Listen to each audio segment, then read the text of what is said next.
Your psychology is immensely powerful. Your unconscious is immensely powerful. Whatever is unconscious is projected. Just remember that rule. Whatever is unconscious is projected. She's coming behind you, giving you a warm hug, and you are never alone. And then she whispers in your ear, you can do this. She tells you that everything's going to be all right. She's here with you. Hey guys, welcome back to Dream Analytica. The anima is probably the most important aspect of masculine psychology that needs to be understood and integrated. In Jungian psychology, the anima is the feminine aspect within a man's psychology. She is extremely elusive and difficult to understand for a man who does not understand psychology. So I believe it's my job to try to elucidate her as best I can, sort of bringing her down into a layman's explanation for the general population of men to understand her better. I think she is the reason for a lot of the psychological problems that exist now in men's psychology. And I think a really good way to find some sort of resolution with that development process is by understanding the anima. So like I said, the anima is the feminine component within a man's psychology. She is an essential part of every single man's psychology, and it really depends on the man on how far along she is developed. For some men, she is developing just fine, but I think for the most part, including myself, she is underdeveloped. So what are several ways that would be helpful to elucidate her? One really good way of understanding the anima is that you must treat her as a separate personality within your psychology. There's no other way around it. That is a fact in our psychology as men. We have this feminine component that acts autonomously, which means that she can do whatever she likes, however she likes, without conscious control, without the man's conscious control. I've seen it in my own behavior. I've seen it in all the men that I've helped. And what I do as an analyst is I analyze, for the most part, dreams of my clients, and she appears very often in dreams in men, in different forms, in different ways. But that is one really important component that you must understand, is that she acts as an autonomous personality within your psychology. She can take over. She can, in essence, possess you to a certain degree. And you might see these sort of possessions as mood swings, where you have these moods for a particular situation that might be severely exaggerated, or you have these moods that seem to come out of nowhere.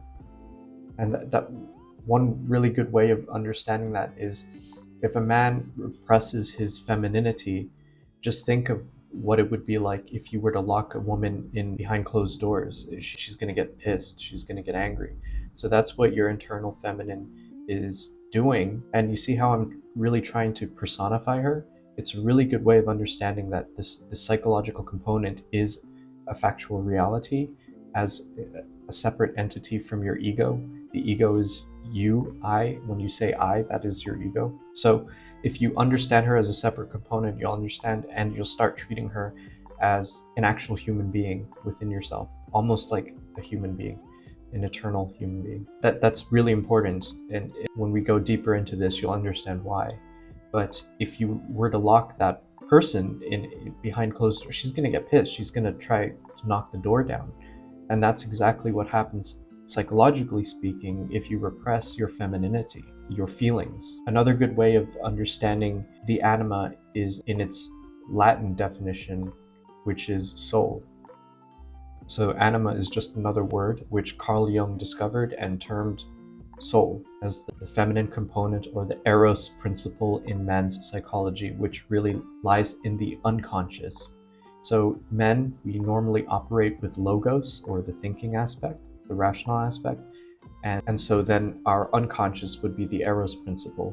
For women, they predominantly lean towards eros, so their unconscious is the logos principle. That's another way to put it. But going back to the soul aspect, that's another really important way to personify the anima component. She is essentially your soul. So what men actually are chasing for when they say they want purpose and meaning is their soul.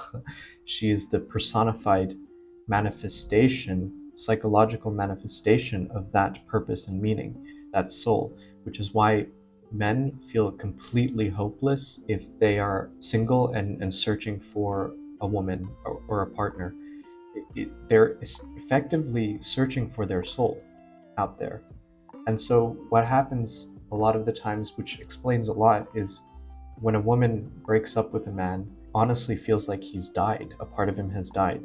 But that's exactly what has happened. He has lost a part of his soul because he has projected his soul onto that partner.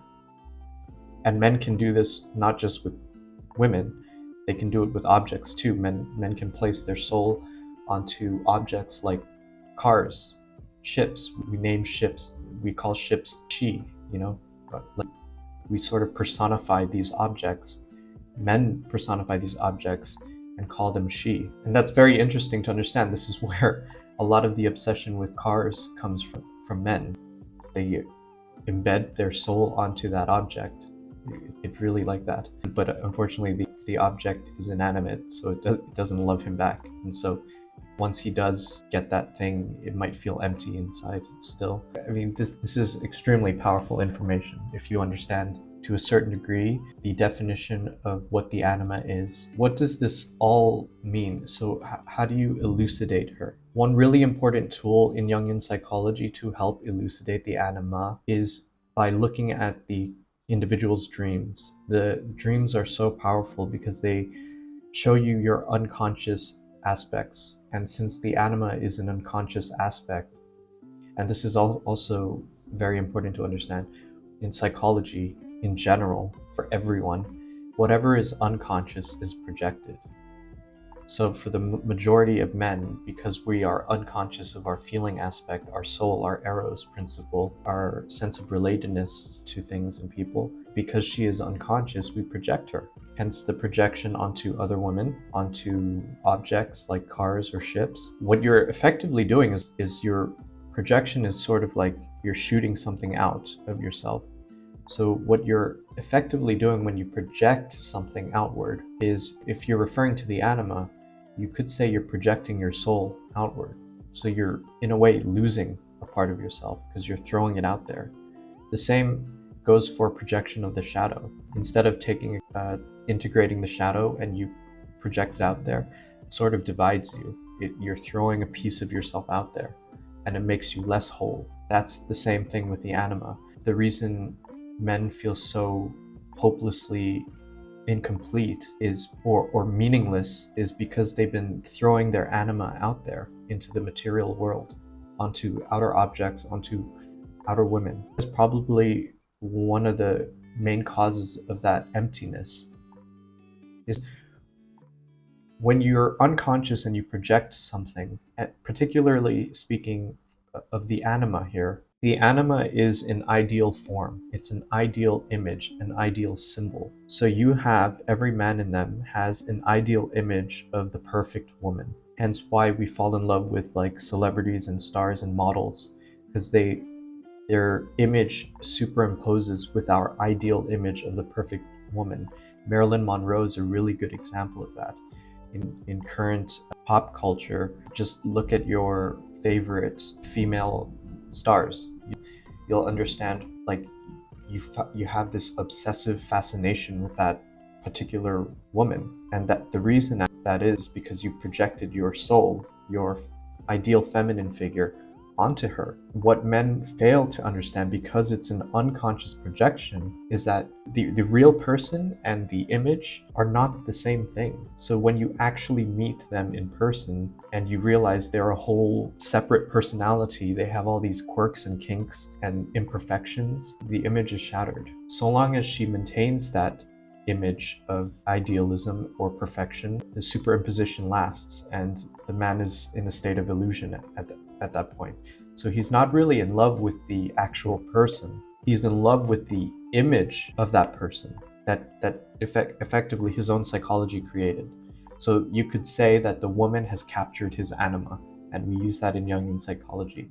He's been bewitched, he's been captured. This is why women, intuitive women who know about this, although they may not know the terminology, but they do know, they have the intuitive sense and they have a good understanding of feeling, is that they will capture the anima. They have this intuition that they know when they capture a man. This is why women all over social media are able to, OnlyFans and Instagram, TikTok, because they're on a screen and you won't be able to see anything that's behind the scenes. They're able to catch millions and millions of men's attention because of that superimposition of the psychological image of their anima and the image that they choose for you to see. Once you understand that, you could easily break it off. It would be the healthiest thing to do, is to understand that that person behind the screen is a human being that is probably not as great of a person, or is a better person, depending on how you project your anima onto her. It's really important for men to understand and to see individuals as human beings first. And you want to break that illusion, that enchantment, because you're going to make terrible decisions if you don't break that enchantment. Your men have given a lot of money to these women because you would do anything for your soul. That's why understanding the definitions of these terms is so important. It's because you understand them now. Okay, that I've projected my soul. I'm going to do anything for her. I would die for her. People would die for their soul. That is exactly what is happening. So you, as a man, understanding this concept puts you ahead of so many other men. It in fact enhances your masculinity. You'll see all these really masculine guys on social media as well that are unintegrated and therefore actually not as masculine as they may appear. They have muscle, but that doesn't mean anything. It's a psychological thing. And the anima, a healthy anima, is a mature anima. So a healthy psychology is a mature psychology. So you want to, your anima, in effect, it would be good if she was a mature woman, not a little girl. Now, that's a very important concept here, because then you can see where all of this chaos is happening in terms of men liking younger and younger and younger women. Girls. Their image, their psychological image of the perfect woman is a young girl. That also is a metaphorical explanation of the stage of development of their feeling or their eros or their soul.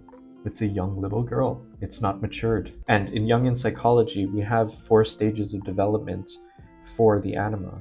Okay, so we have Eve, Helen, Virgin Mary, and Sophia, which is the highest order of wisdom for the anima development. The anima is responsible for giving you purpose and life, and that would be the 4th stage of anima development for men. But going back to the projecting of the anima, you see these men are incapable of holding back anymore. When you repress aspects, or if your psychology is undeveloped and you repress these aspects, she'll come out. She's going to come out. You're going to project her because it's unconscious. And these men, in all honesty, they can't control it anymore. Equally for women who repress their animus as well. Your psychology is immensely powerful. Your unconscious is immensely powerful. It's of absolute urgency that you take accountability and to understand these components of your psychology, so that doesn't happen to you. So that's really important to understand, is whatever is unconscious is projected. Just remember that rule. Whatever is unconscious is projected. So these men who project their anima outward are mostly unconscious of it. Mostly. Maybe there are psychopaths who are just that way. I don't want to get into that right now, but so one way of elucidating the anima is to understand that she's an autonomous personality, and you can personify her even more through your dreams. You can personify your soul through dreams. So how does she appear in your dreams? That's a really important way to understand her. For example, you have a man who has a dream about a woman who's disheveled. You could say that his feeling side is disheveled, in essence. That would be the interpretation of the dream. Depending on her state in your dream is the state of your anima. If she's loving, if she's caring, that would be the state of your anima. If she's cheating, if she's lying, if she's sleeping around, that is the state of your anima. Your feeling side is cheating on you. Your feeling side is running away from you.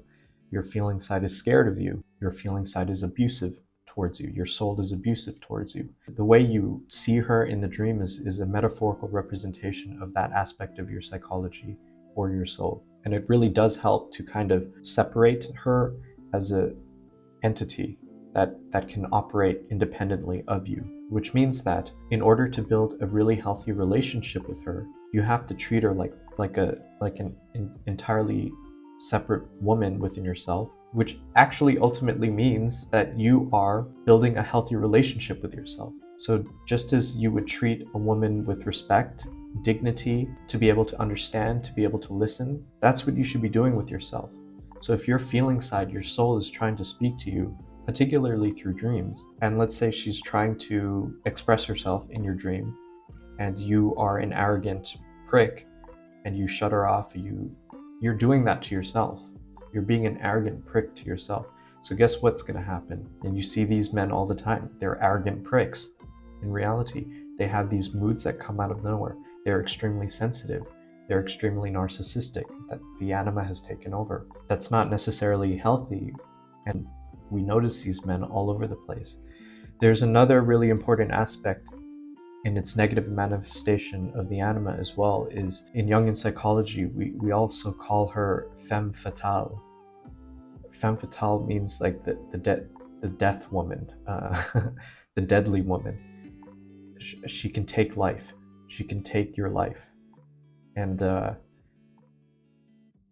I think I can say this, but my own father took his own life when I was 13, so I have a little bit of experience in that regard. Had I known about psychology back then, I probably would have been able to save his life. But that's a huge if, and it's best not to dwell on things like that. But effectively, the anima component has the capacity to take life away. Think of, in fairy tales or in folklore or mythology, sirens, the mermaids, the Lorelei. So if you take the symbol of water as the unconscious, which is known in Jungian psychology, water represents the unconscious. The Lorelei represents that feminine aspect, or the woman that tricks the sailors into jumping into the water and drowning them. That is her capacity to do. What the folklore or the fairy tale is trying to illustrate here is that she will drag a man into the unconscious and kill him. Meaning she will drag you into a land of complete fantasy so that you can no longer function in reality. And you can see this with a lot of men who are resigned from life. They no longer can do it. There's no life in them anymore. They have no capacity to take action anymore. They're completely gone in their fantasy world. They won't build anything. The productivity has gone down. And it's not really a fault of their own, because the anima has not been elucidated here. That is the symbolism of the Lorelei, or the mermaid, or the siren. She sings her song of enchantment, lures the man down into the unconscious, and kills him. And effectively, the man can no longer separate fantasy from reality and ends his own life. Metaphorically speaking, literally speaking, that she has the capacity to do that. So the man, you could say, unconsciously took his own life. And that's a very devastating thing. But I think now that we have the power of Jungian psychology and the power to help share this information, a lot of those things may be practically solved now, if we just understand this component of our psychology as men. I have also done my best to understand my own feminine principle, and I think it was extremely important for me, particularly because of the situation with my father. So the way I went about it was to understand her as a separate entity from myself, and then analyze my own dreams to give her to give myself a clearer picture of her and what she looks like.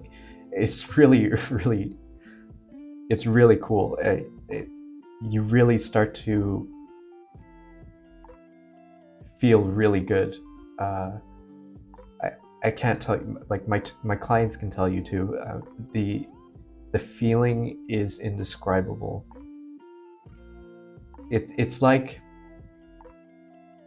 Like you meet a new girl for the first time and you guys just clicked. It's like that, but with yourself. And she has the capacity to give you insight, intuition, and like I said, the fourth stage of development, wisdom. Wisdom helps you live life, and it also gives you a sense of meaning and purpose because she is your soul. So the way I like to describe the image of that is, if you just have an image, you're in this black room, this black space, can't see anything, and this woman just coming up from behind you and giving you a warm hug. Now, whatever your image of the ideal woman is, she's coming behind you, giving you a warm hug, and you are never alone. And then she whispers in your ear, "You can do this." She tells you that everything's going to be all right. She's here with you. And you feel more masculine because you feel like a knight in shining armor. You're there to protect her. And in a way, what you're doing is you're protecting yourself. You are your own knight in shining armor, but she is a part of you, so you are protecting her. There's no woman in outward reality that will satisfy that thing, that hole in your heart, except her. She is a part of you, and you need to get her back. And you need to get her back by understanding that she is there, she is real. It's so important, and you will feel incredible. It's just an incredible feeling that you really feel like you're a hero of your own story in that regard, of your psychological journey. You are the knight in shining armor of your own psychology. So have that image, whatever your ideal woman is. Just imagine her coming up from behind you and hugging you, telling you everything is going to be all right. That is real.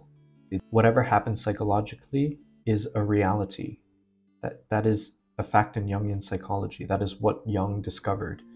He discovered that whatever is fantasy is reality. And for the rationally minded men out there who cannot comprehend this, everything around you that is man-made came from the imagination. I mean, dreams play an important function. The periodic table was discovered on a dream. Look it up. Einstein's theory of relativity started as a thought experiment, which in essence is active imagination, which means it stemmed from his imagination.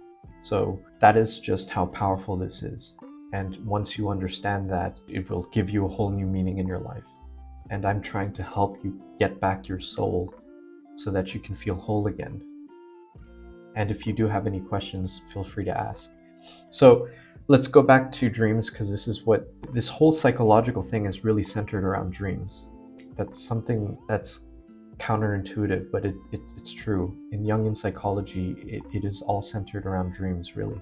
But let's go back to dreams. Let's say you have a dream of your animus and you're treating her bad, or she's treating you bad. That's not the end of it. What Carl Jung has tried to elucidate here is that you can actually have a dialogue. You can change the narrative if you so please. Like I said, whatever comes out of your imagination or fantasy is a reality. It may not be in the physical world, but in the internal world, it is a reality. It did happen. You did experience it. And one way I liken this is, if you have a dream and you remember it, you can't prove that to anyone, but it was an experience. You did have it. Let's say you dreamt about kissing Madonna. That did happen psychologically. It didn't happen in reality, but it did happen. You had that experience. You had that dream. You can't prove you had that dream to anyone, but you had that dream. So that is what I'm trying to elucidate here. But let's say you have a dream of your anima, and you didn't feel really good about the dream. You felt like it's incomplete, or you're not satisfied with the ending, the moral of the story, so to speak. You can go back and change it. You just have to imagine yourself back in that position, in that dream, in that environment, and then dialogue with her. See what happens. Whatever comes out of your imagination, write it down, see what she says, and you're going to be surprised. The reason I say that is because if you read, let's say you do jot it down and you remember it and you dialogue, read it a year from then. And then you'll be like, holy crap, that didn't sound like me at all. And you're right, it wasn't you, actually. It came from your imagination, but that other person, that woman that you were speaking to in that dream, sounds like a completely different person. And that's exactly the point. It is a completely different person. But you can't tell if you're so close to it, just the same as when you're drawing or when you're painting or when you're building something. You're not going to notice the improvement until you step back and you take a break for a while. Then you'll notice. People who produce music know what I'm talking about. If you listen to the same thing over and over, it sounds muddled. It just sounds like, but for a person who's never heard it, it sounds really good. You have to do the same thing. And that process is called active imagination. It's the chance for you to consciously dialogue with your unconscious. Whereas dreams sort of give you the message, active imagination allows a two-way channel so that you could actually talk back with your unconscious. And then you'll see how powerful it is. Give that a try. And if you want to know more about these things, I did develop an application that you can check out. It's available on the App Store and on the Play Store. And it covers a range of topics in Jungian psychology. And one really important topic that you probably must understand is typology.